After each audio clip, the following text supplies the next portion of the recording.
Welcome to this video of aspireforgmat.com. Before attempting this question, please take the practice test at www.aspireforgmat.com and then verify your answers against this video, which will be available after you answer the question at our site. The link for the free Aspire for GMAT course is also available in the description box below. Just register on the site and enroll for the course. There are many such tests available.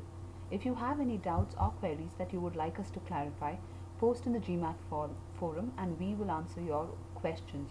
Our instructors can also solve these problems in a video which will be available at our site for your benefit. Okay, the next question we are going to discuss about is this one. Is x a prime number?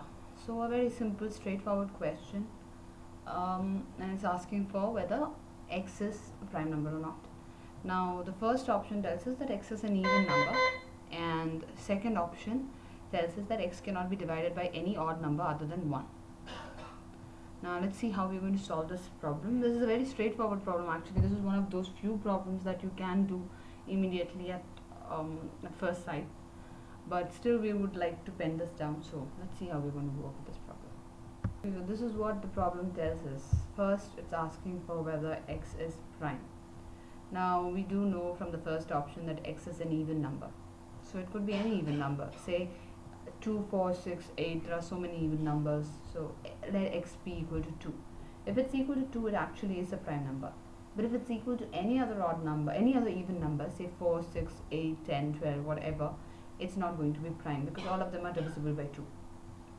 So it's insufficient because this gives us an answer of yes and no to different values of x. So this is definitely insufficient, this information. So the answer, if we go by our ritual, the answer cannot be B because it cannot be A because A says 1 is sufficient. It cannot be D because D says both of them are sufficient individually. Now it could be any of the other three, B, C and E. So let's try to solve the second one. Now it says x not divided by, it cannot be divided by any other odd number except 1. So let's just take, okay, it cannot be divided by any other odd number. Now if it could be an even number though. Even numbers are generally, there are certain even numbers that are divided only by even numbers. So let's take such even numbers now. For example, I could say x is equal to 2. Now that's a prime number just like before. I could say x is equal to 8. Now that's not a prime number. It's divided by 2 and 4. And again, if you divide 4 into a simple factor, it would be 2, 2, 2. So again, it's divided only by